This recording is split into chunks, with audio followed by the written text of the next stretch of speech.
You're probably all wondering what's in the basket. Just like the disciples were probably wondering what Jesus meant by this story. So why are we reading this story today? This doesn't seem relevant. You might be saying to yourself, how does this story from Jesus apply to all of us here? What does this problematic master-slave framework have to do with our lives of faith today? So let's break it down. Jesus lived in a very different time, so he's not condoning slavery. He's using imagery that people would have understood at the time. Now, in our time, perhaps imagery that we might understand that's similar is in investing in stocks or planting seeds and watching them grow. An example that comes to my mind is the way our tech community grows from a group of teens who may not all know each other to a community in just one weekend. Or perhaps how a creative idea can grow and become a masterpiece, like this altar cloth that the teens created together over the past couple of days. Even if something seems small or insignificant, it expands when we invest in it. Jesus uses this story about money to emphasize commitment to God, investing what we have and who we are in God. No, I don't know about you, but I wasn't born with any heavenly coins from God. I wasn't clutching any gold or silver as a newborn. A talent is a sum of money, about 50 to 75 pounds of gold, or pounds of silver at the time, actually. But in the English language, it also describes someone's ability. In this story, I see a call to creativity and authenticity. We may not be born with heavenly coins in our hands, but we are born with abundant spiritual gifts. And it's up to us to lean into who we are and figure out how to use those gifts to the glory of God.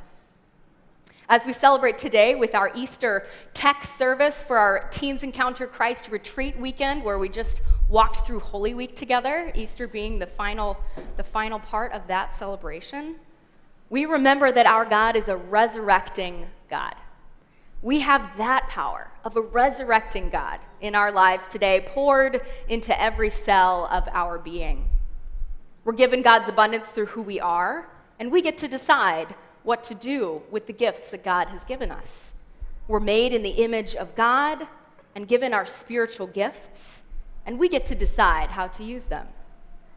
The tech team prepared for the weekend by gathering on Thursday evening to decorate and prepare and eat pizza, of course, priorities. But we also took time to reflect and set our intentions for the weekend, brainstorming how we could use our gifts to support the community. This is a community that gives back. And some of the reflections that our team expressed included wanting to feel joy and energy throughout the weekend, wanting people to feel comfortable opening up and getting to know everyone, creating a community where people can be themselves. So let's get a visual on the parable of the talents and what it means for us today. I'm going to need 3 volunteers from the teens. If you come up and volunteer, you get to take party favors home with you. So thank you. I'll have you just line up right here and give you each one of these to start out.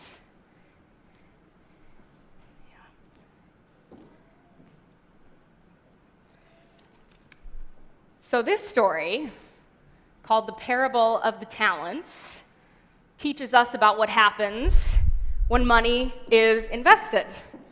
So we'll use chocolate coins from Trader Joe's as a visual. You might start with 5 coins, 2 coins, or 1 coin. Sorry, Grace. If you don't invest those coins, the numbers stay the same, 5, 2, and 1, no growth. But if the coins are invested and you do something with what you have, oh, casualty over there, they multiply. And 5 coins can become 10 coins. 2 coins can become 4 coins. And 1 coin, if invested, also doubles and becomes 2 coins.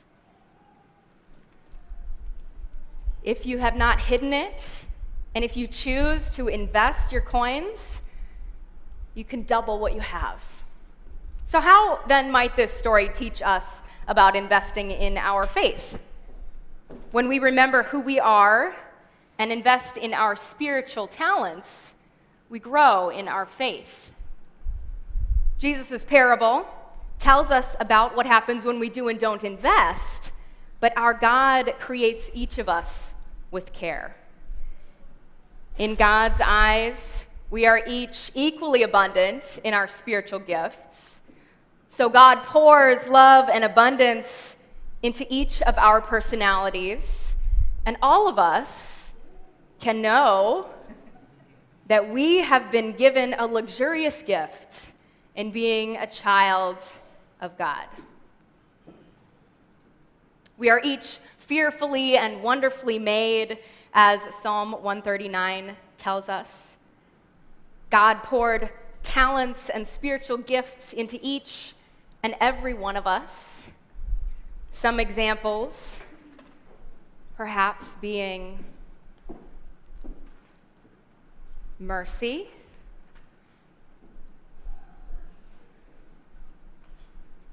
or leadership,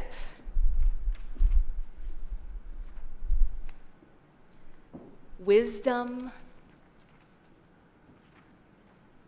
perseverance,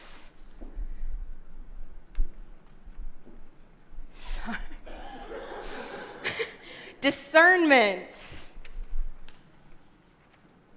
generosity. Keep going with me. We're abundant today. Bravery. Oh, there we go. That was a little better. Confidence. Compassion. And of course, our big three: faith, hope, and love. In all of this abundance, and you can all step forward a little bit because I'm going to come behind you. In all of this abundance, God's love wraps us like a blanket around our shoulders, filling us with the abundant love and care of who we are, and reminding us that we are so deeply loved. May we always remember that God's abundance is always within us, and it's up to us to invest in it. Thank you to our volunteers. You can take the chocolate coins home with you.